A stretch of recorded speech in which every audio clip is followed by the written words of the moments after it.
पेपरफुटीचे विषय असू देत, बेरोजगारी असू दे, महागाई असू दे, वाढलेले सगळे दर असू देत, या सगळ्याचा उद्रेक यातून या जेनझीनं त्या ठिकाणी दाखवलेला आहे. एक कॉर्पोरेट जनता पार्टी नव्याने स्थापन झाली आणि खूप मोठा प्रतिसाद मिळताना पाहायला मिळते. त्याचे संस्थापक म्हणतात की एक मोठे जन आंदोलन उभं आहे.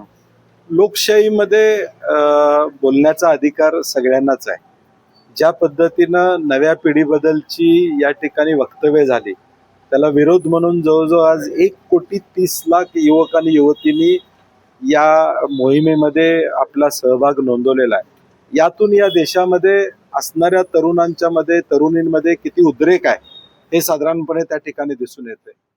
मला वाटते सरकार फक्त जातीमध्ये तणाव करण्यामध्ये मग्न आहे.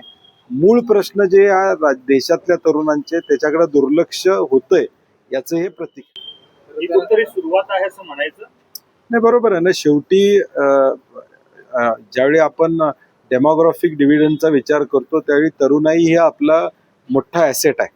आता या ॲसेटच्या अपेक्षा आकांक्षा जी विकली गेली स्वप्न 2014ला, 2019ला, 2024ला, तुम्ही 12 वर्ष स्वप्न विकत आलेलं आहे. अजून देखील तुम्ही 60 वर्षाचं काढता, परंतु तरुणाईला पाहिजे की या 12 वर्षात तुम्ही नेमकं काय केलं आमच्यासाठी, तो महत्वाचा विषय आहे. त्याचं उत्तर सरकार देत नाही आणि म्हणून ही सुरुवात आहे.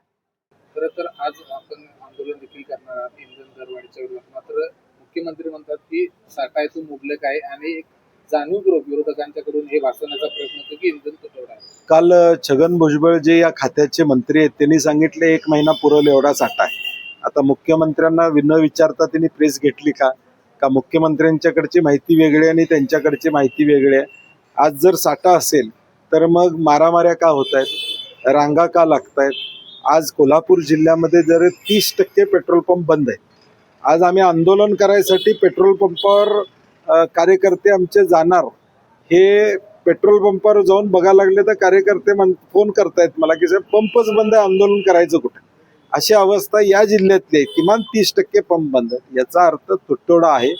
फक्त सुपरफिशियल मुख्यमंत्री या ठिकाणी दाखवत आहेत, वस्तुस्थिती नाही आहे. एक दिवस मोटरसायकलवरनं गेलं म्हणजे मेसेज झाला गेला असं होत नाही. तर स्वतः सरकारनं यामध्ये हस्तक्षेप केला पाहिजे. परराष्ट्र धोरण जे चुकलेलं आहे त्याचे परिणाम आम्ही आता बघतो. पंतप्रधान गद्दार आहेत, मोदी गद्दार आहेत अशा पद्धतीने राहुल गांधी यांनी प्रतिक्रिया व्यक्त केली. समोर बीजेपीचं कोणाला तर त्यांना हे सांगा, स्पष्ट शब्दात सांगितलं. नाही, राहुल गांधींची भूमिका गेले 3 महिने ते सांगतायत की देश अडचणीत चाललेला आहे. तुम्ही स्पष्टपणे खरी माहिती लोकांच्या पुढे या ठिकाणी द्या. चुकलेलं परराष्ट्र धोरण, एप्स्टीन फाईल्स, अमेरिकेचा दबाव, रशियाबरोबर असणारी आमची अनेक वर्षाची दोस्ती तोडण्याचं काम या सरकारनं या ठिकाणी केलं आणि विरोधी पक्षनेता म्हणून राहुलजी सांगतायत की तुमचं चुका लागलेलं आहे, तुम्ही दुरुस्त करा. उद्या हा 130 कोटीचा देश अडचणीत येणार आहे.